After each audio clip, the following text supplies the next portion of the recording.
Shalom les frères et sœurs, c'est la sœur Paul-Marie et j'aimerais ce soir partager une petite exhortation pour encourager un bien-aimé, une bien-aimée qui traverse un moment difficile.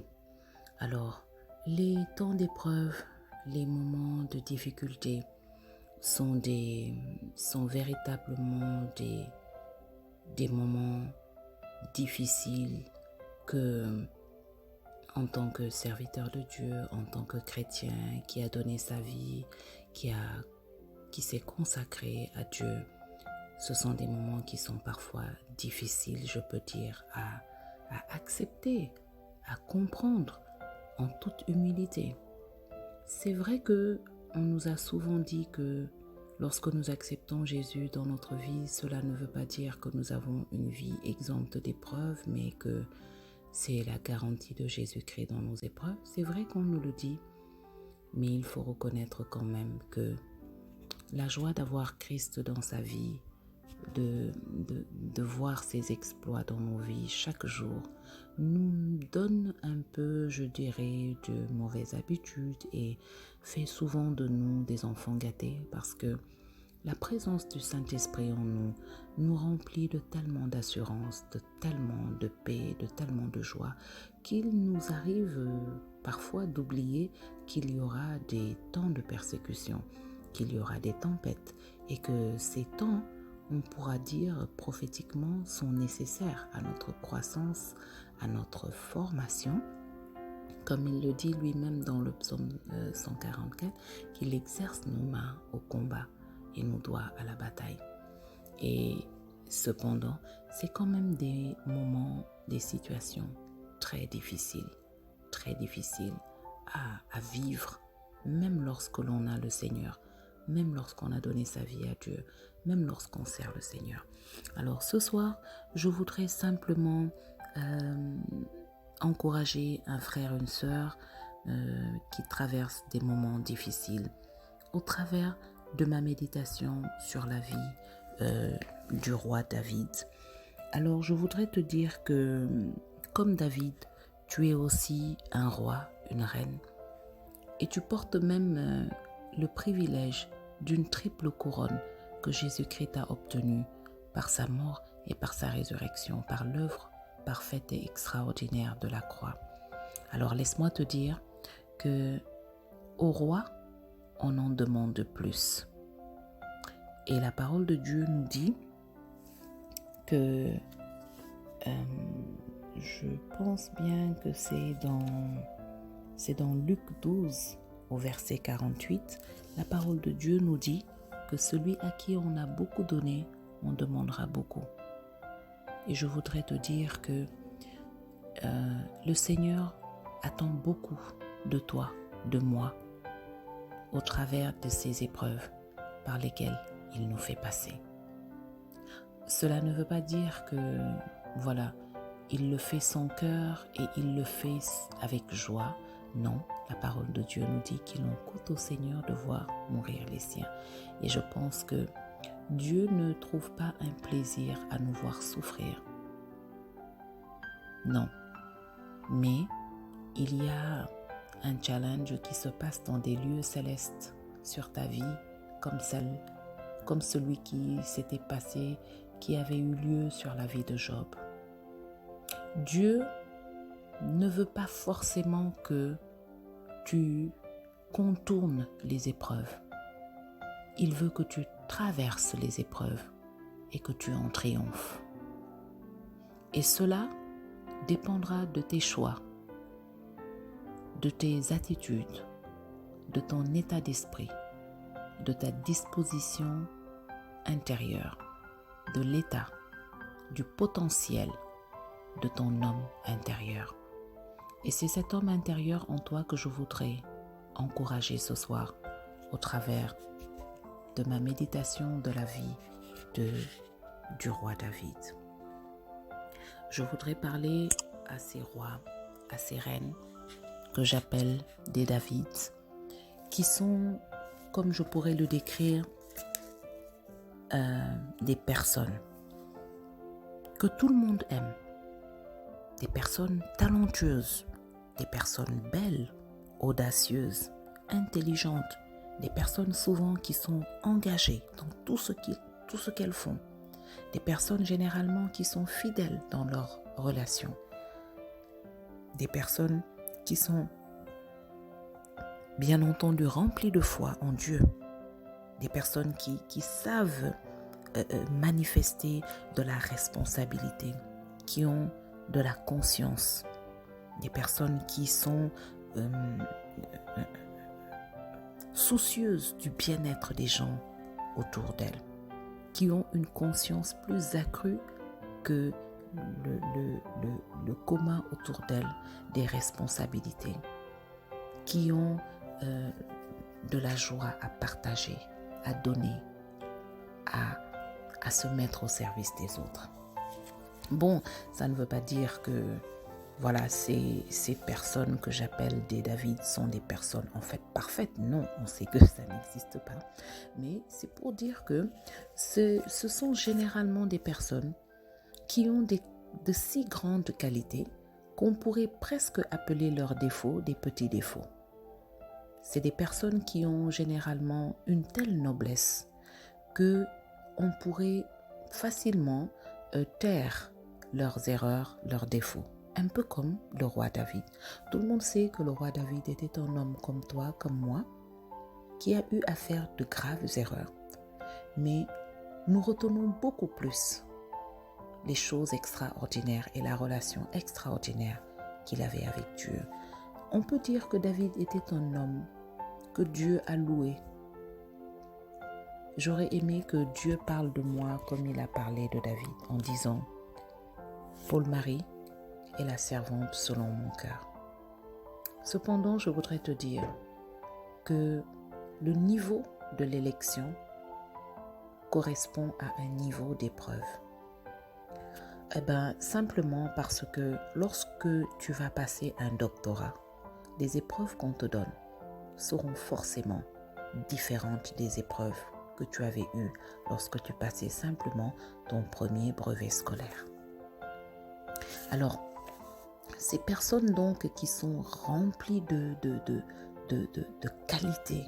qualité vraiment visibles, notoires, ces personnes qui sont aimées de tous partout où elles vont, elles trouvent naturellement la faveur des gens, elles trouvent naturellement le respect des gens. Ça peut même être parfois les plus jeunes de leur groupe, mais elles ont le respect des aînés. Elles ont l'attention des aînés parce que ce sont des personnes en qui Dieu a mis ces qualités d'une manière assez précoce même, je dirais. Voilà. Cependant, voilà, c'est aussi des personnes qui, je ne dirais pas malheureusement, parce que nous verrons au cours de cette exhortation que tout ce que Dieu fait a un but et est digne de soumission. Ces personnes sont des gens qui rencontrent beaucoup de difficultés, plus qu'une personne comme elle qui traverserait les mêmes situations.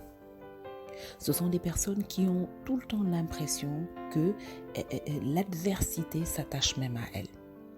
Elles ont l'impression de tout obtenir, mais au travers de combats. Elles ont l'impression même parfois qu'il faut qu'elles passent par des délivrances parce qu'elles se disent que tout ce qu'elles doivent obtenir, elles doivent l'obtenir au travers de grands combats. Elles obtiennent des victoires, des réussites, mais c'est souvent à bout de sueur. Et ce sont des choses qui peuvent troubler une âme. Ce sont des choses qui peuvent troubler un enfant de Dieu. Mais Seigneur, si tu es vraiment dans ma vie, mais pourquoi je ne peux simplement pas obtenir telle chose que je demande, telle chose qui est normale, telle chose qui me revient, simplement comme n'importe qui l'obtient? Pourquoi avec moi je dois toujours traverser de grandes difficultés? Ce sont des questions que j'ai eu à me poser plus d'une fois et à me demander, comme le disait une certaine sainte à Jésus, vraiment je comprends pourquoi Jésus n'a pas beaucoup d'amis, parce que j'ai même entendu des personnes dire que c'est lorsqu'on donne sa vie à Jésus qu'on commence à rencontrer toutes sortes de difficultés. Ce n'est pas tellement faux. Seulement, c'est que ce n'est pas totalement vrai aussi. Parce que comme je le disais il y a un instant, dis-moi quelle est la destinée que Dieu a destinée pour toi et je te dirai quel genre d'épreuve tu vas probablement traverser. Ce n'est pas pour faire peur à tous ceux qui ont reçu une motion sur l'élection de Dieu dans leur vie, sur un projet particulier de Dieu dans leur vie. Ça ne veut pas dire forcément que vous passerez par de grandes épreuves ou autres, mais c'est simplement pour vous dire que Dieu attendra beaucoup plus de vous et votre potentiel sera testé. Voilà, tout ce que Dieu a mis en vous sera passé au baptême du feu pour vérifier la résistance. Et donc, voilà que ce sont des personnes qui font souvent l'objet de jalousie. Elles sont jalousées même par des personnes qui semblent avoir plus qu'elles, des personnes qui semblent connaître plus qu'elles.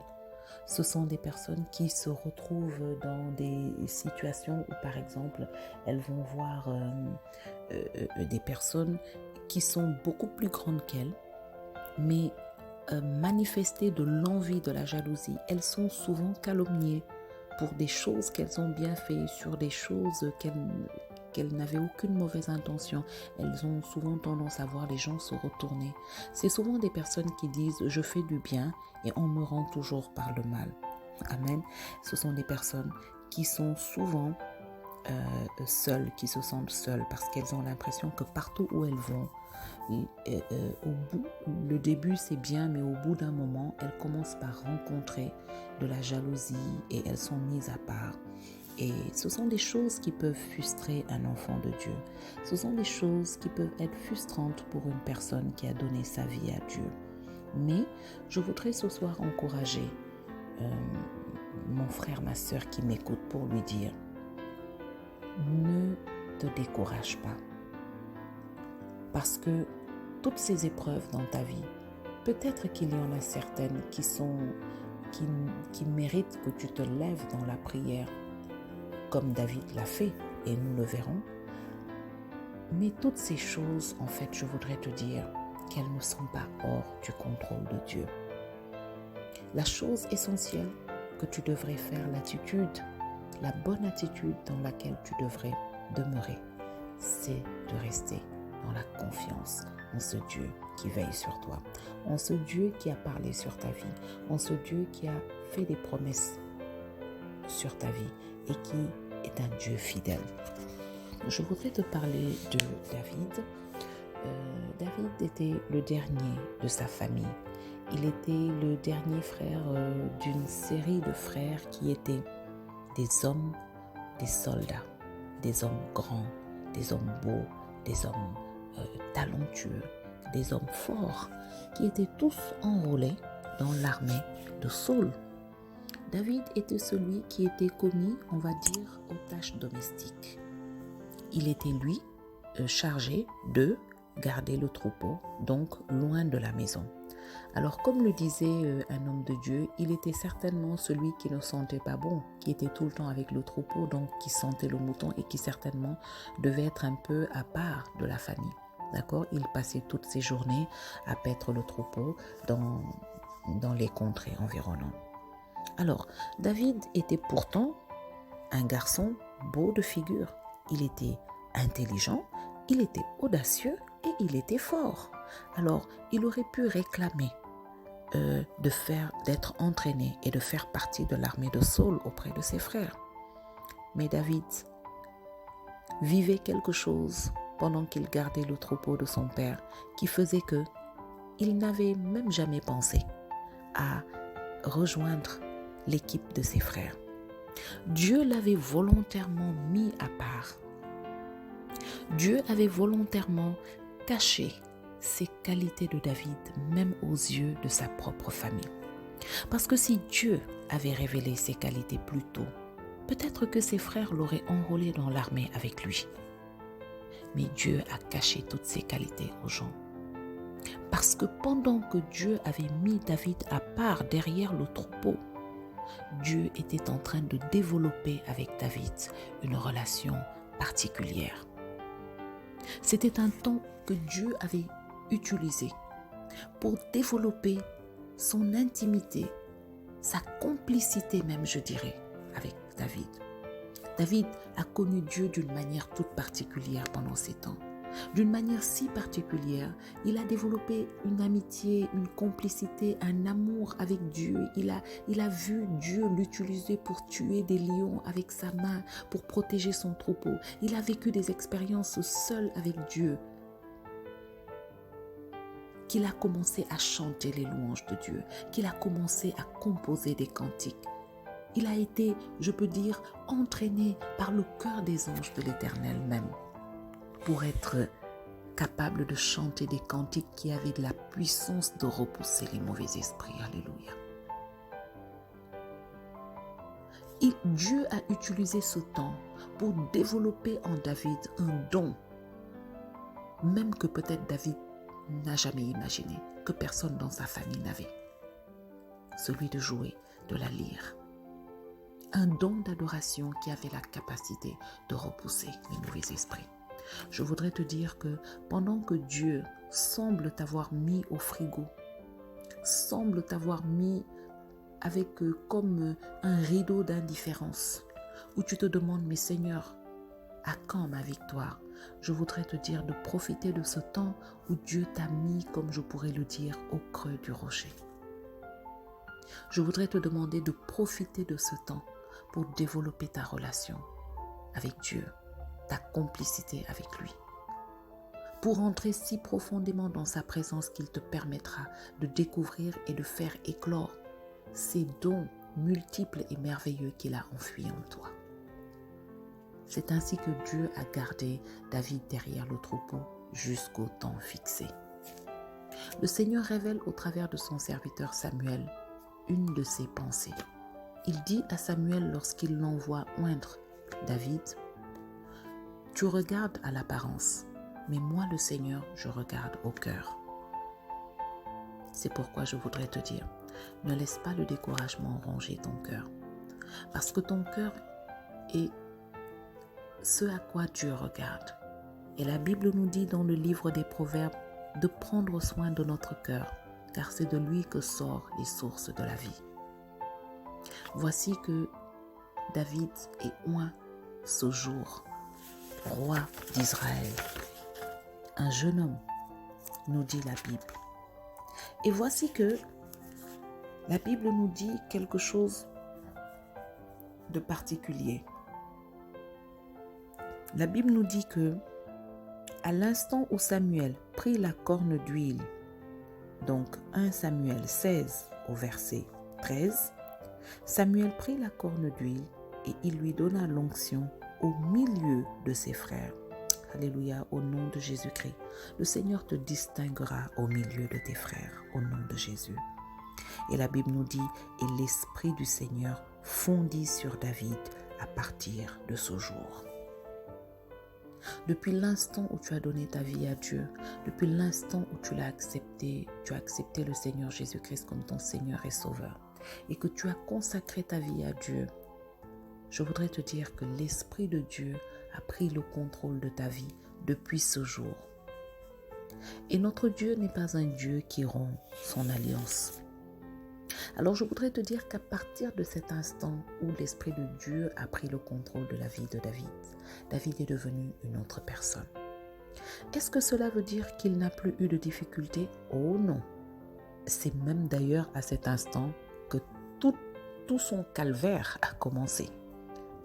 Mais c'est aussi à ce moment où Dieu a accru sa renommée au travers des victoires qu'il lui donnait à travers ses épreuves. Dès que David a été oint, voici que la première épreuve qui se présente à lui est une épreuve qui préfigure en fait sa destinée royale. Voici que David est confronté à une crise dans son pays. Les lignes ennemies philistines ont pris d'assaut le pays, ont terrorisé les armées d'Israël au travers d'un seul de leurs soldats nommé Goliath. Voici que David se lève. Et je voudrais te faire remarquer quelque chose que tu pourras voir dans le premier livre de Samuel. Lorsque le roi Saul a commencé à commettre des erreurs, des péchés à la face de Dieu, et que le prophète Samuel l'a repris, à 2 reprises, il a dit au prophète Samuel, « Je voulais offrir ces animaux en holocauste au Seigneur, ton Dieu. » À 2 reprises, il s'est adressé à Samuel de cette manière. C'est comme si, de manière prophétique, Saul même était en train de se couper de Dieu en disant à Samuel, le Seigneur ton Dieu. Par contre, lorsque David s'est présenté devant Saul, il lui a dit, cet incirconcis de Philistin mérite une leçon pour avoir insulté l'Éternel Dieu des armées d'Israël. David a parlé de Dieu comme d'un Dieu qu'il connaissait, qu'il aimait, comme d'un ami physique avec qui il passe du temps, comme si c'était un membre de sa famille, comme si c'était son propre honneur qu'on avait touché. Parce que David connaissait Dieu, parce que David avait une relation avec Dieu que Saul n'avait pas. Et cette relation, ce Dieu qu'il avait expérimenté dans la solitude du désert derrière le troupeau, était un Dieu que David connaissait mieux que le roi Saul, mieux que ses frères qui étaient au front, mieux que tous les autres combats et bien entendu mieux que les ennemis. C'est la raison pour laquelle David n'a pas été impressionné par les apparats, par les armes visibles de son ennemi. Goliath avançait vers David avec des lances, des épées, une armure et une taille impressionnante. Autant de choses visibles qui peuvent impressionner, qui peuvent décourager. Mais la Bible dit que David, lui, courait vers Goliath avec une puissance invisible qui s'appelle le nom de l'Éternel Dieu des armées. C'est pourquoi je voudrais te dire à toi qui m'écoutes, ne te laisse pas impressionner par l'apparence de l'ennemi. Mais sois confiant, sois confiante en la puissance révélée en toi par le Saint-Esprit dans le nom de Jésus-Christ de Nazareth. Et voici que David remporte cette victoire. Et depuis ce jour, il s'est offert gratuitement un ennemi en la personne de Saul. Pendant que David, lui, a combattu loyalement, sans penser à sa propre vie, pour donner à Israël la victoire et la gloire à Dieu, il a agi comme un vrai roi. Il a agi selon la noblesse royale qui était en lui depuis l'instant où Dieu l'avait choisi. Mais Saul, lui qui était censé être le roi, lui, il n'a agi qu'en pensant à lui-même parce qu'il voyait David comme un potentiel rival. Il a agi qu'en pensant à lui-même parce qu'il voyait David comme une menace pour son trône. Mais David, lui, était mu par la victoire du peuple d'Israël et par la gloire de l'Éternel Dieu des armées. La Bible nous dit que pendant que David chantait des cantiques pour soulager Saul, ce dernier nourrissait des pensées criminelles envers lui et cherchait à le faire mourir. Et la Bible nous dit que à deux reprises, David se trouvait avec Saul en sa présence et jouait de sa harpe, de sa lyre, parce que pendant qu'il jouait, Saul était libéré des mauvais esprits. Mais la Bible nous dit, à 2 reprises, il se leva. Dans le verset 18 au verset 11, la Bible nous dit que Saul jeta la lance et dit « Je vais clouer David au mur ». Mais David, par 2 fois, l'évita. C'est-à-dire que pendant que l'ennemi est en train de chercher à détruire, Dieu organise un concours de circonstances divines qui te fait échapper et tu ne sais même pas comment. Parce que la main de l'Éternel est sur ta vie. Parce que l'Esprit de Dieu est au contrôle malgré la dureté de l'épreuve. Malgré la dureté de l'épreuve. Et la Bible nous dit, Saul craignit David, car Dieu était avec lui, car le Seigneur était avec lui. Je peux te dire que malgré que tu ne le vois pas, malgré que tes ennemis ne font pas l'annonce, je peux te dire qu'ils ont essayé et qu'ils ont échoué. Et à cause de cela, il y a une crainte qui est installée dans leur cœur dès qu'ils te voient.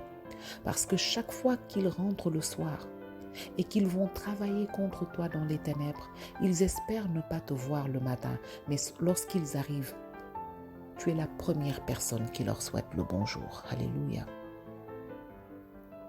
C'est ainsi que Saul médita le crime plusieurs fois contre David, mais par un concours de circonstances divines, par la main de l'Éternel, qui certes permettait l'épreuve dans la vie de David, mais continuait de guider David, de le garder, de sorte à installer la crainte dans le cœur de Saul. Au verset 28, la Bible nous dit, Saul vit et comprit que le Seigneur était avec David. Il vit et il comprit que le Seigneur était avec David. Et c'est alors qu'il devint définitivement hostile à David. Mais anyway, si le Seigneur est pour nous, qui peut être contre nous? David dit, le Seigneur est avec moi. Que peut me faire un homme? Et il a bien raison de le dire. David continue sa marche dans la loyauté.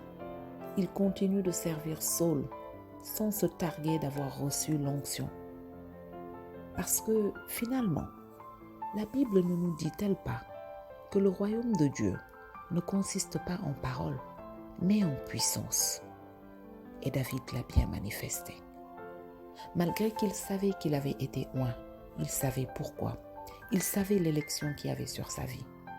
Il savait la destinée que Dieu avait prévue pour lui. Il avait confiance en ce Dieu qui ne l'avait jamais abandonné. Mais il ne l'a pas réclamé. Il est resté fidèle à son poste. Il servait David et la Bible dit qu'il gagnait toutes les batailles, toutes les guerres que Saul lui confiait, de sorte que David était aimé de tout le monde. Tout le monde aimait David parce qu'il faisait son travail correctement, parce qu'il marchait loyalement avec tout le monde. David avait un cœur de lion. C'était un homme qui avait une noblesse, une générosité spontanée. Et voici que, par la jalousie de Saul, il va être traqué comme un animal. Il va vivre des moments difficiles. Pourtant, Dieu a toujours ouvert des portes. Dieu va lui susciter une amitié. Parmi les fils de Saul, en la personne de Jonathan, qui sera pour lui une aide considérable dans ses difficultés. C'est pourquoi je veux déclarer aujourd'hui au nom de Jésus, au nom de ce Dieu fidèle qui a déposé ce message dans mon cœur ce soir, je voudrais te dire que Dieu te suscitera un allié parmi tes adversaires qui sera pour toi un guetteur qui t'informera de tous les plans de tes ennemis à l'avance, de sorte de te donner une longueur d'avance au nom de Jésus-Christ. Dieu a suscité en Jonathan un ami fidèle à David, qui lui a été utile dans plusieurs moments. Lorsqu'on traverse parfois des difficultés, on peut être emmené à ne pas reconnaître la main de Dieu tellement l'épreuve est grande. On peut même minimiser parfois le support que Dieu nous apporte. Je voudrais ce soir t'exhorter à faire une pause et à réviser dans ta situation. Quels sont les supports que Dieu t'apporte? Ne les minimise pas, ne les néglige pas. Et c'est ainsi que Dieu continue son œuvre dans la vie de David. qui voit maintenant véritablement que le projet contre sa vie est décidé. Il décide alors de fuir. Il se retrouve chez le prêtre Ahimelech. Là-bas encore, Dieu va lui donner un deuxième signe de sa fidélité et de sa loyauté. Il arrive chez le prêtre Ahimelech et là, il ne trouve que les pains d'offrande. Et lui et ses amis qui ont fui avec lui, les hommes qui l'aimaient, ses frères et tous les hommes qui étaient rejetés du royaume et qui connaissaient sa loyauté et qui ont décidé de marcher avec lui, se retrouvent affamés. Et David va devoir prendre les pains de proposition qui sont devant la face de l'Éternel. Puis, il demande une arme au prêtre qui lui dit qu'il n'y en a aucune autre dans ce lieu si ce n'est l'épée de Goliath qu'il avait lui-même tuée. Tu vois, David n'a pas réclamé cette épée qui pourtant devrait lui revenir de droit.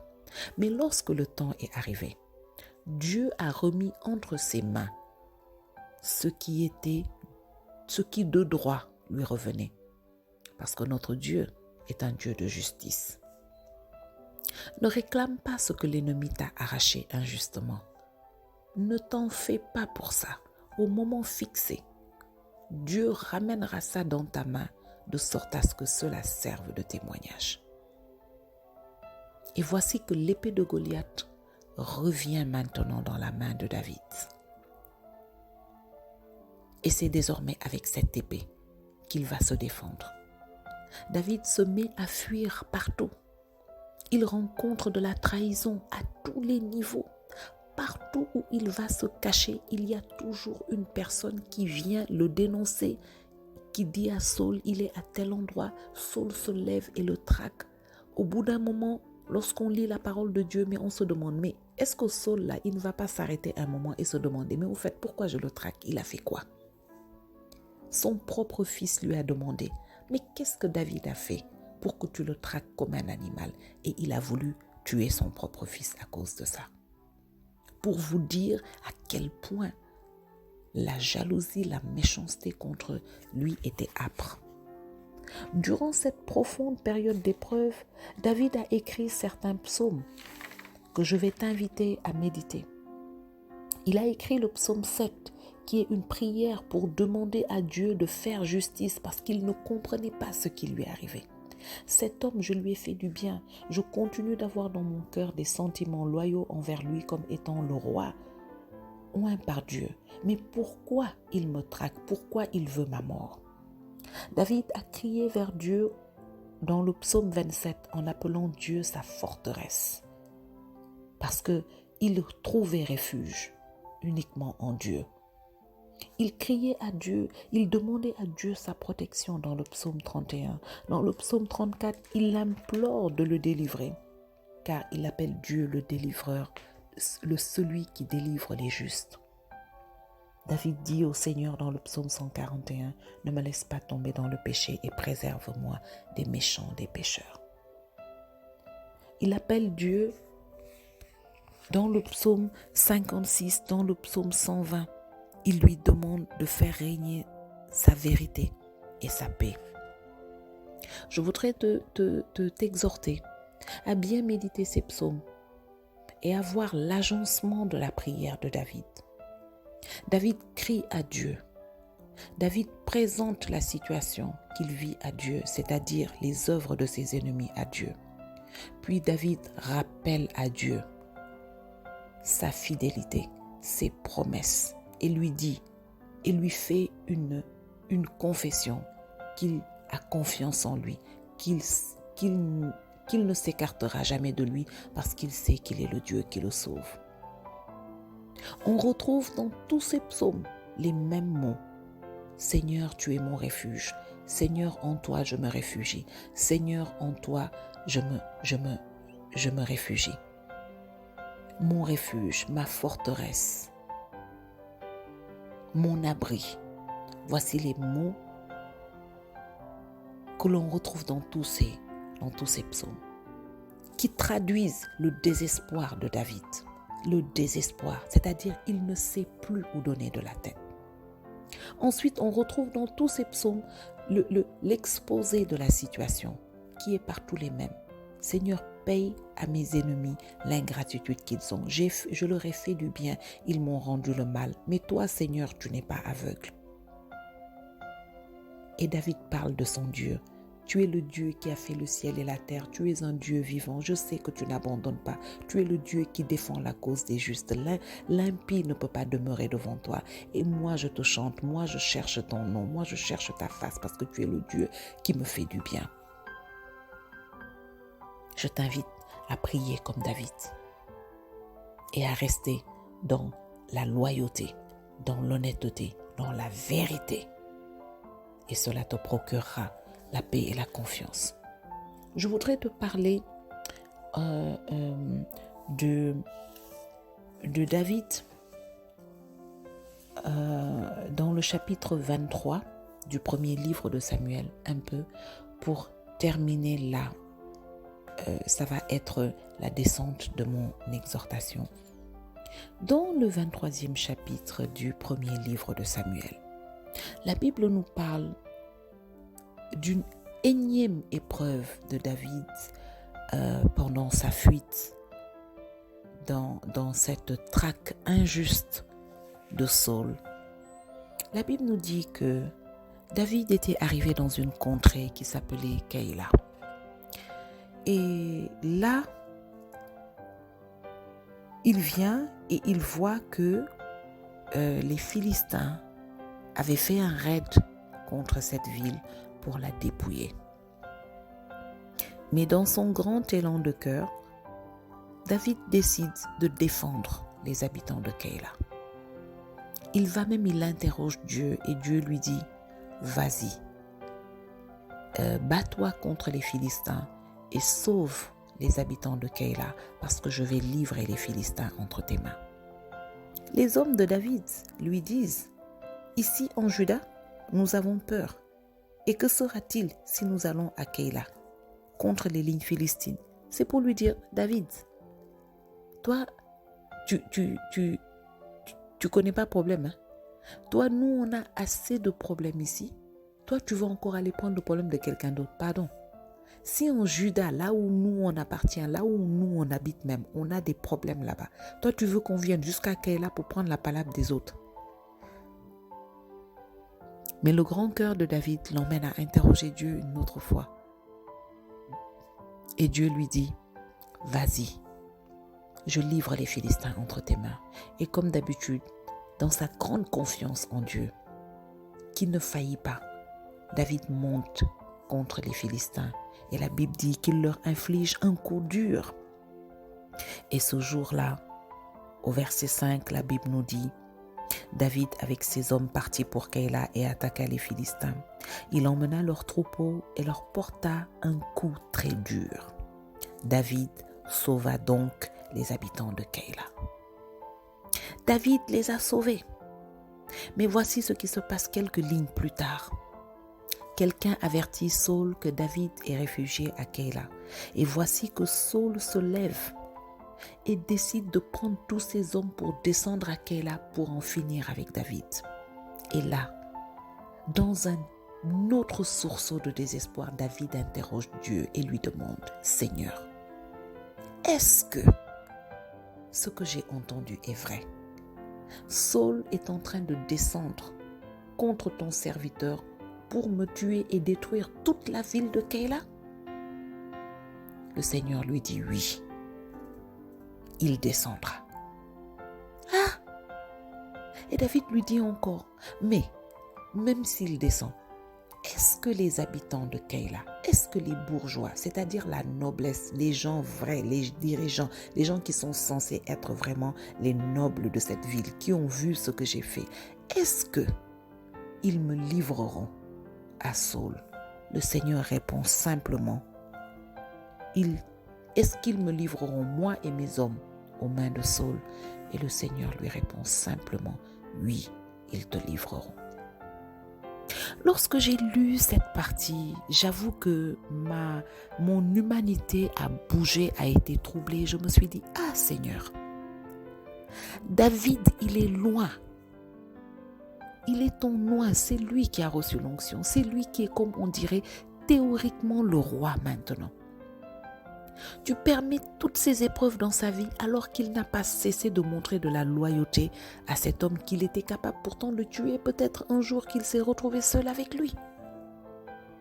Il en a la capacité, il en a le courage, il en a l'audace.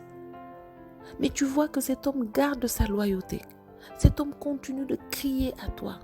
Tu permets qu'il soit traqué comme un animal. Et même les gens où il va défendre qu'il aurait pu ignorer. Tu permets que non seulement il soit dénoncé, mais en plus tu permets que ces hommes le livrent encore. Ah!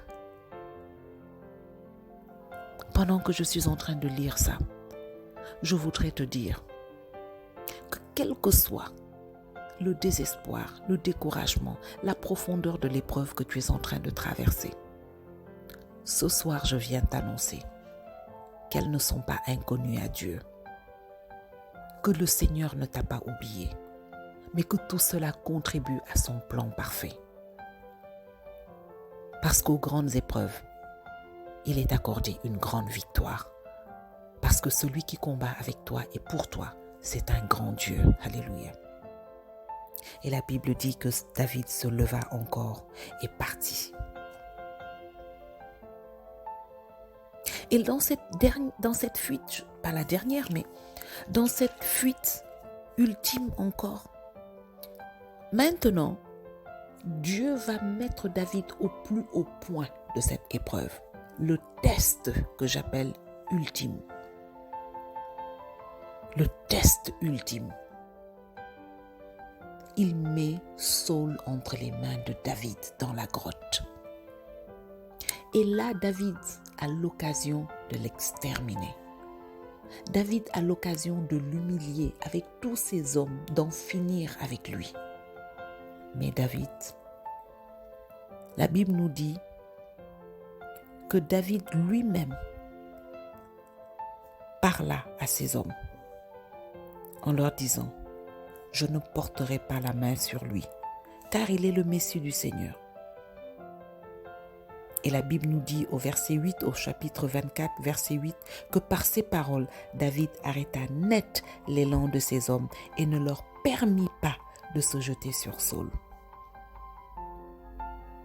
C'est lui encore qui, au moment ultime, prend la défense de Saul dans le souci de respecter la parole de Dieu qui dit « Ne touchez pas à mes oins ».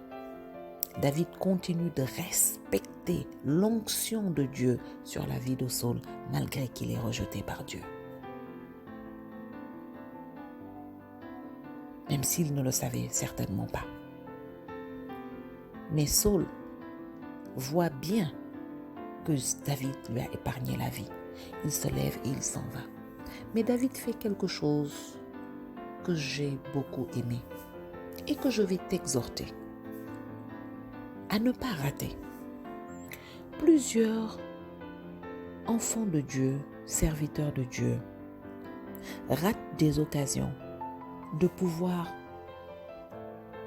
parler la vérité. Je dis parler la vérité à ceux qui ont besoin d'entendre la vérité. Très souvent, on traverse des épreuves et lorsqu'on arrive à ce point crucial, on a cette tendance à dire « Ah, je ne dis rien, je le laisse ou je la laisse. » Laisse-moi te dire qu'il y a certains ennemis, il y a certains adversaires, il y a certaines personnes dont je le laisse, je la laisse là, ne leur fait pas du bien. Tu sais pourquoi?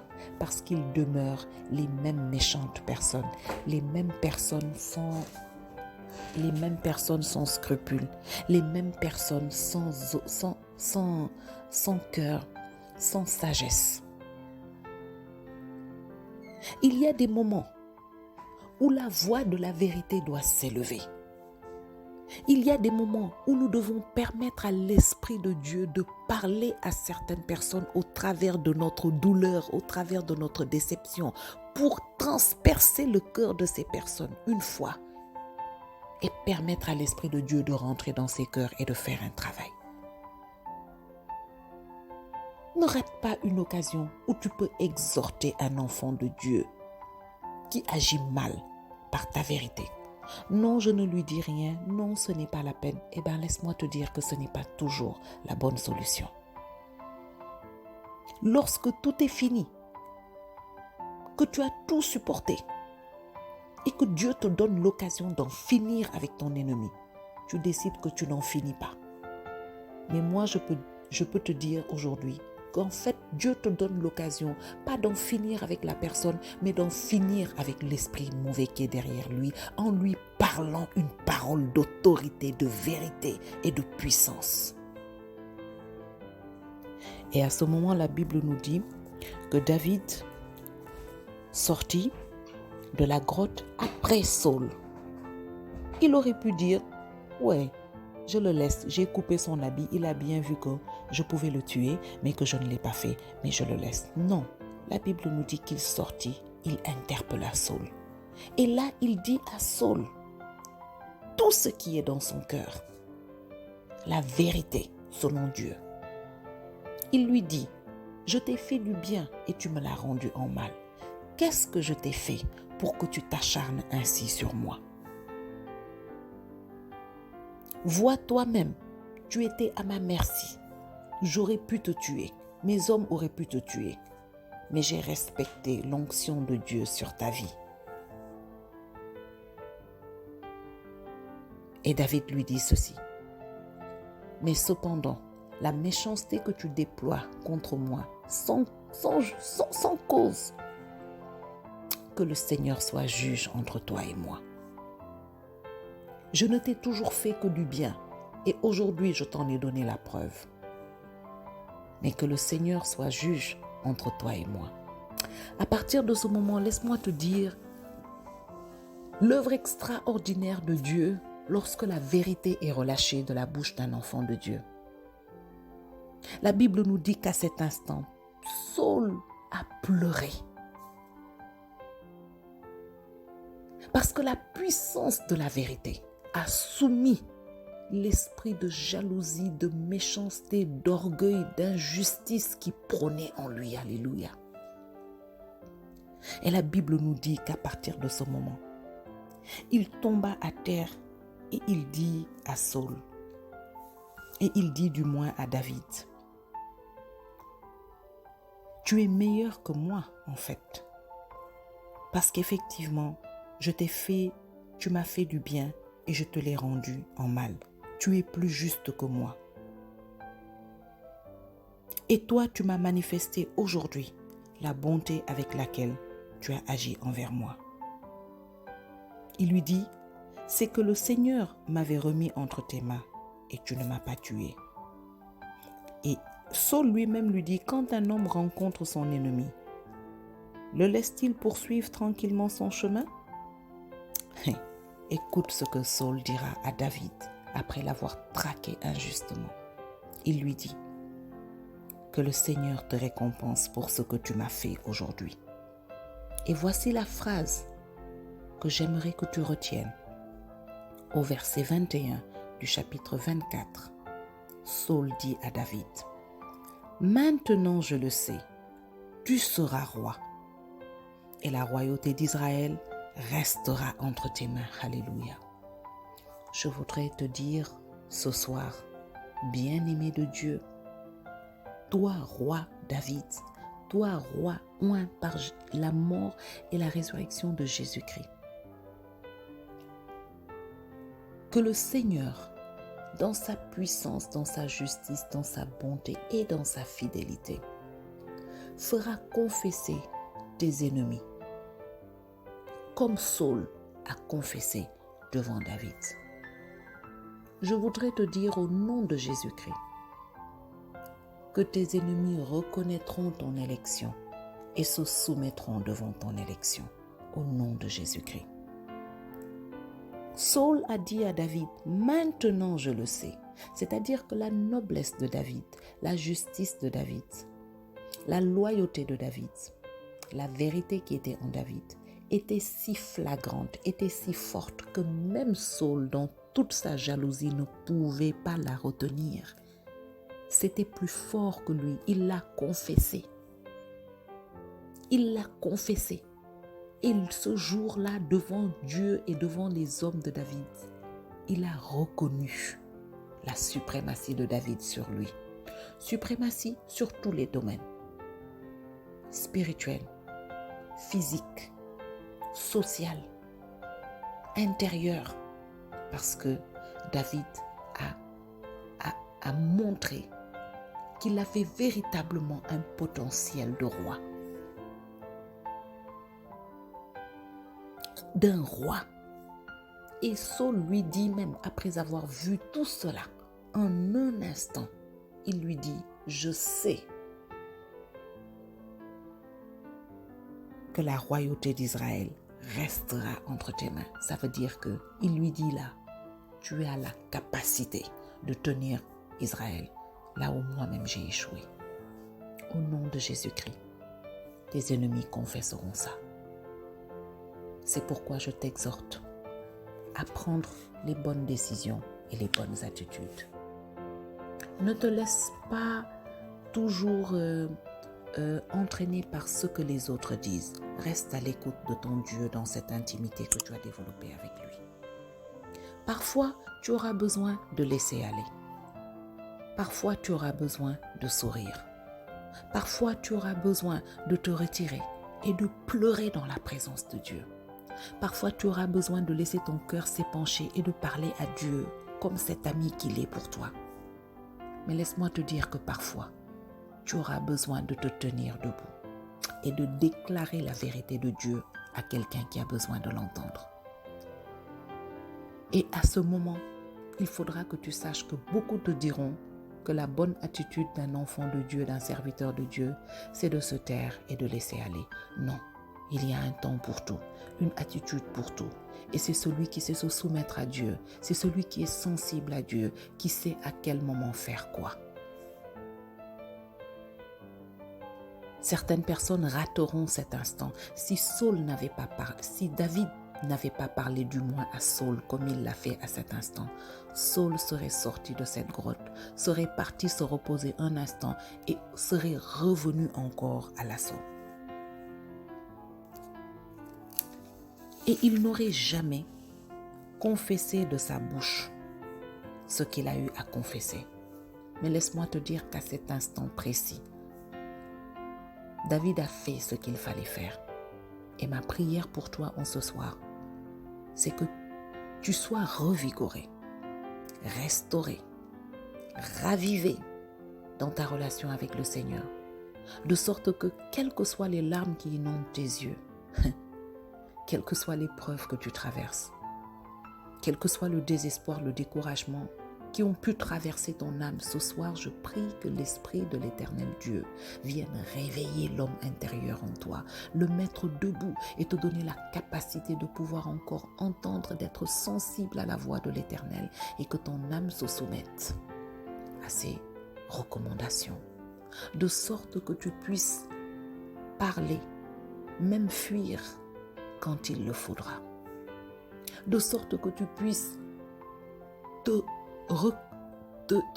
retirer dans une grotte quand il le faudra, de sorte que tu puisses exhorter d'autres personnes à ne pas faire le mal quand il le faudra, malgré que toi tu traverses l'épreuve, de sorte que tu puisses rester loyal même lorsque l'ennemi lui agit avec déloyauté envers toi. Je prie pour que l'Esprit de Dieu fasse tout cela en toi et te donne encore la capacité de pouvoir parler, de pouvoir déclarer la vérité sans peur, en toute vérité, en toute honnêteté, et de toucher le cœur de tes adversaires, de tes ennemis, et de les transformer pour la gloire de Dieu.